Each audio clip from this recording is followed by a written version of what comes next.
दोस्तों, त्रिपुरा में मुस्लिम रिक्शा चालक पर हमला कर दिया, उसे रेत में आधा गाड़ा और आग लगा दी। आखिर गरीब निहत्थे मुसलमानों को निशाना क्यों बनाया जा रहा है? क्या चाहते हैं ये लोग?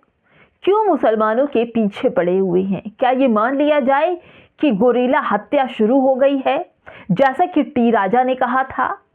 मुल्लों को ठिकाने लगाने के लिए चुपचाप लोग चाहिए जो शांति से काम को अंजाम दे सके। दोस्तों, आखिर क्यों ये सब कुछ चल रहा है, पूरी खबर बताऊंगी।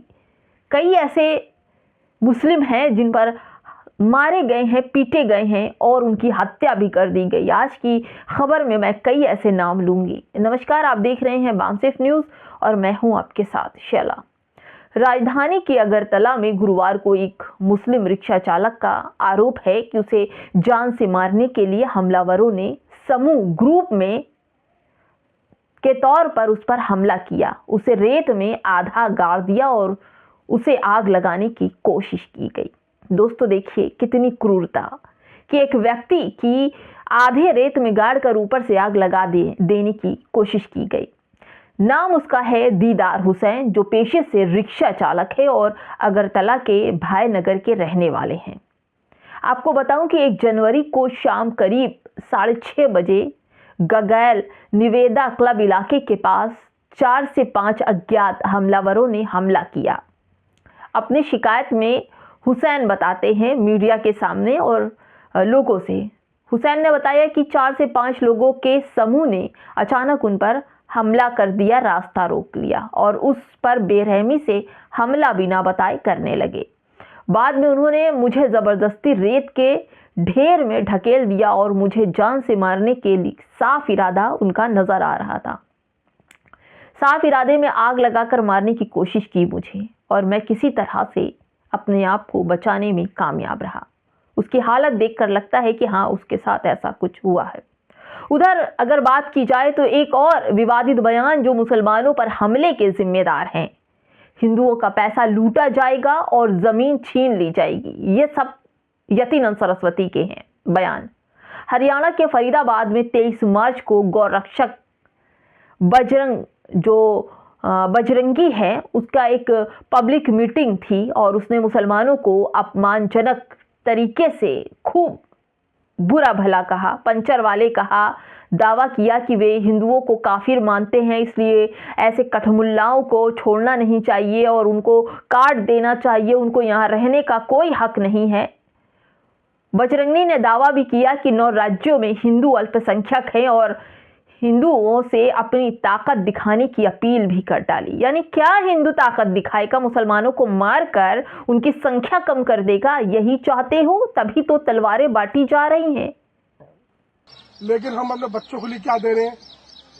बैंक बैलेंस तुम जोड़ रहे हो, बैंक बैलेंस तो तुम्हारा लुट जाएगा, जमीन तुम्हारी छिन जाएगी। 9 स्टेट में हम अल्पसंख्यक हो गए, कितना भागोगे, कहां तक भागोगे? सारी चीजें हो रही हैं। तो पंचर छाप का तो एक मतलब है हिंदू काफिर। हमें तो अपनी एकता दिखानी है। अगर शक्ति है तो शांति है। आपके शक्ति रहेगी तो शांति अपना बनी रहेगी। मैं ये नहीं कह रहा ये करो वो करो, लेकिन शक्ति जरूरी है। कोई हमारी बहन बेटी को छेड़े। दोस्तों, बात करूं तो बांग्लादेशी कहकर मुसलमानों को मारा जा रहा है, रैलियां निकाली जा रही है, बाकायदा माइक से अनाउंसमेंट होता है, मुसलमानों को गालियां देकर गली मोहल्ले में रैली निकल रही है। बांग्लादेश वापस जाओ, बांग्लादेशियों को भगाओ, अरुणाचल को बचाओ, इस तरह के कई ऐसे नारे, चाहे उत्तर प्रदेश हो, असम हो, अरुणाचल प्रदेश हो, उत्तराखंड हो, हर जगह से आवाजें आ रही हैं। अरुणाचल प्रदेश की ईटानगर में 27 दिसंबर को स्वदेशी युवा संगठनों ने बांग्लादेश के खिलाफ मशाल रैली निकाली, जिसमें उन्होंने राज्य में बांग्लादेशी जो भाषी मुसलमान हैं को निशाना बनाकर इस्लामी विरोधी बातें कही। यानी कि जो बांग्लादेशी यानी बंगाल के लोग भी बांग्ला ही बोलते हैं, जो ममता बनर्जी के क्षेत्र से आते हैं, उन्हें भी बताया कि ये बांग्लादेशी है और उनको वहां से हटाया।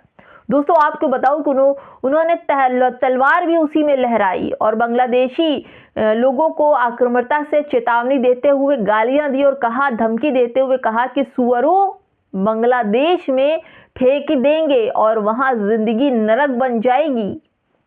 जो बंगाली मुसलमान हैं उनको कहा, जो भारत के हैं।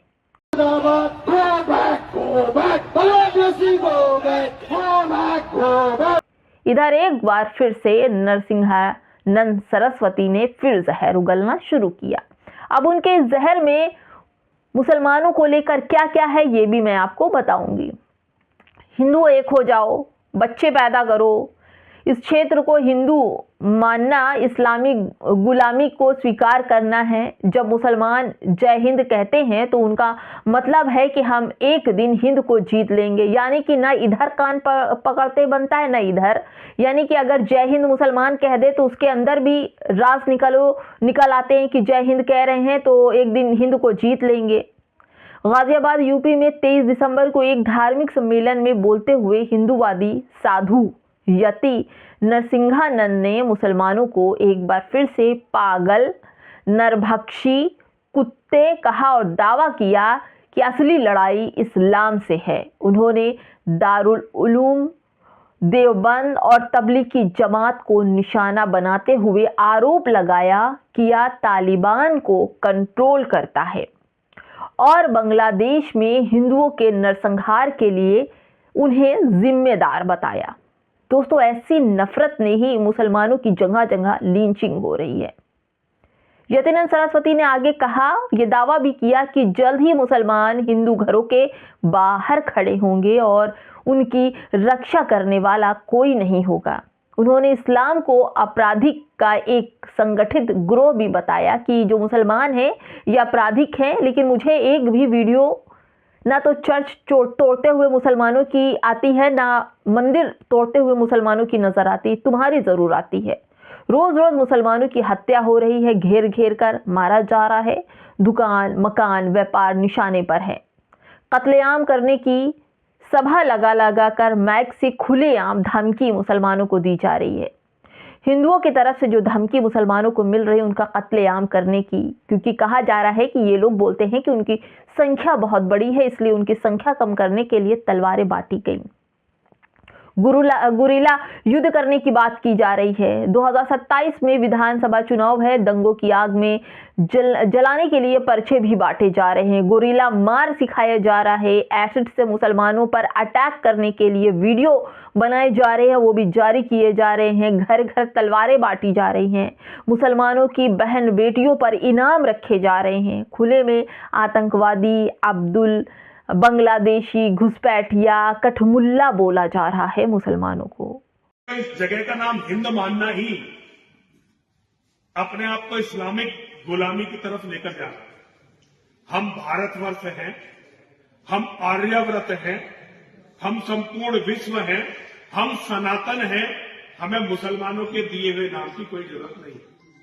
पहली बात, मुसलमानों ने केवल जय हिंद को स्वीकार किया और सारे नेताओं, जिसमें से सुभाष चंद्र बोस जी भी एक थे, उन्होंने इसलिए कि मुसलमान ऑब्जेक्शन ना करें जय हिंद का प्रचार करना शुरू कर दिया। और मुसलमानों ने जय हिंद को क्यों स्वीकार किया, अब उसे भी समझ लो। मोहम्मद में से एक का नाम था हिंदा, और मोहम्मद ने हिंदुस्तान उसे वक्फ कर दिया था। तो मुसलमान जब जय हिंद बोलता तो उसका संकल्प होता एक दिन हम हिंद को जीतेंगे, लेकिन हम लड़ाई केवल अंग्रेज से ही लड़ते हैं। असली बात क्या हो, लड़ाई है इन जाहिल, आदमखोर, पागल कुत्तों से, और आजादी की जंग इन आदमखोर, पागल कुत्तों से थी हमारी। और पहले आजादी की लड़ाई थी, अब अस्तित्व की लड़ाई। सरदार पटेल भारत के गृह मंत्री थे। अगर चाहते तो एक भी मुसलमान भारत में नहीं रहता। अरे छोड़ दो, उन्होंने ये क्या कहा, ये बताओ कि उन्होंने किया क्या था। तो जब करने की बात आती है तो जितना नेहरू दोषी है, जितने गांधी जी दोषी हैं, उतने ही सरदार पटेल दोषी हैं। हमारी हिंदुओं की जरूरत है, लेकिन लड़ाई है इस्लाम से। और भाई, लड़ाई का केवल एक तरीका है, देश के लिए हम कभी नहीं लड़ेंगे। अगर देश के लिए लड़ते, देश गुलाम नहीं होता। हम सनातन धर्म के लिए कभी नहीं लड़े। अगर हम सनातन धर्म के लिए लड़ते तो अफगानिस्तान में एक दरवाजा है जिस पर लिखा हुआ है दुख्तर हिंदू, नीला में 2 दीनार, हिंदुओं की बेटी। आज भी एक दरवाजा है, आज भी एक पहाड़ है जिसका नाम है हिंदू कुश। और हिंदू कुश मतलब जहां उन्हें मरवाने वाले भारत में बैठे हुए हैं, दारुल उलूम देवबंद। ये जो तबलीगी जमात है, ये जो तालिबान को कंट्रोल करती है, ये जो पाकिस्तान में गृहयुद्ध करवाए हुए हैं, जिसने बांग्लादेश में हिंदुओं का कत्लेआम करवा दिया, जिसने दुनिया में 35 से ज्यादा मुसलमानों के देश बना दिए, उसका हेडक्वार्टर भारत के देवबंद में है। सरकार खामोश, मुंह सी लिया है, सरकार ने आंखें बंद कर ली है और अब आंखें और मुंह तब खुलेंगे जब 2027 का चुनाव हो जाएगा। उसके बाद तब देखा जाएगा कि मुसलमानों के हालात क्या हैं। तब तो बद से बदतर मुसलमानों के हालात हो जाएंगे, क्योंकि सरकार इन पूरे मामले पर खामोश है। जब तक देश में कोई बड़ा अपराध नहीं हो जाता तब तक ये लोग विवादित बयान देते जाएंगे, तलवारें घर घर बांटी जाएगी।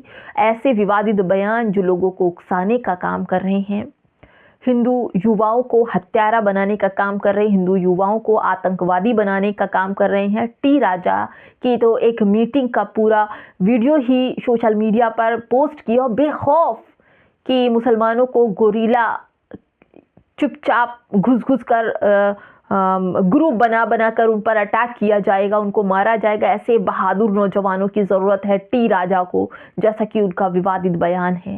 तो ऐसे में सरकार खामोश है। देश में आग जिस तरह से ये लोग लगाने की कोशिश कर रहे हैं, सरकारें खामोश हैं। और ये सब कुछ उत्तर प्रदेश से लेकर दिल्ली, हरियाणा, उत्तराखंड, असम, बिहार सब कुछ चल रहा है। और मुसलमानों को आधे धड़ से ज़मीन में गाड़ के जिंदा जलाने की बात की जाती, वहीं बुलंदशहर में मुसलमानों के घर के बाहर पर्चे बांटकर उन्हें धमकाया जा रहा है कि 24 घंटे के अंदर अगर मकान खाली नहीं हुए तो जिंदा जला दिए जाओगे। आखिर ये सब क्यों, किस वजह से, क्या है? एक वोट की खातिर मुसलमानों की बलि चढ़ाई जा रही है। एक वोट के लिए, एक कुर्सी की खातिर मुसलमानों के लिए हत्या करने के लिए कोशिश। क्या ये समझा जाए कि 1947 का दौर वापस ये लोग लाना चाहते हैं? मुसलमानों ने जो शहादत दी उसको पैर तले रौंद कर आज शाहरुख खान को भी गद्दार साबित करने की बात की जा रही है। दोस्तों कमेंट बॉक्स में ज़रूर बताइएगा कि आखिर मुसलमानों की सुरक्षा की जो गुहार है वो किससे लगाएं मुसलमान, ज़रूर बताइएगा। नमस्कार।